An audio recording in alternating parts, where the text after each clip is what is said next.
দুনিয়াতে আত্মহত্যা করছে, ছুরি মারছে, ও খালি ছুরিই মারবে, বিষ খাইছে খালি বিষ খাবে। যে মেয়েগুলো ওড়নায় গলা পেঁচিয়ে এই আত্মহত্যা, তারা জাহান্নামের রশিতে আর ওড়নায় খালি আত্মহত্যা করতেই থাকবে।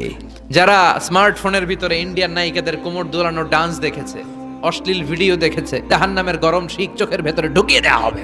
যারা মিথ্যা বলতো ওদেরকে এক লাইন, জাহান্নামের ছুরি দিয়ে কুচি কুচি করে জিহ্বাটা কাটা হবে।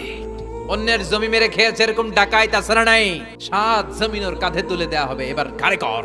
গিবত করে চগল খড়ি আছে না নাই, তাদেরকে আল্লাহ জাহান্নামের তামা দিয়ে নখ বানায় দিবে, আগুন ঝরবে ওটা থেকে। নিজেরা নিজের গালের গোশত আর বুকের গোশত টেনে কুড়ে কুড়ে খাবে। ওদের ব্যথার চিৎকারে পুরো জাহান্নামটা থারথার করে কাঁপে। যারা যাকাত দেয় নাই, জাহান্নামের টেকো সাপ, যেই সাপ কামড় দেওয়ার সাথে সাথে দেহটা নীলাভ, 70 গজ জামিনে ঢুকে যাবে। আবার সাপ ওখান থেকে ছোবল দিয়ে বের করে পা থেকে পেঁচাতে পেঁচাতে কোমরে একটা টাইট। পারবেন সহ্য করতে? আল্লাহ জাহান্নাম থেকে তুমি আমাদের বাঁচাও।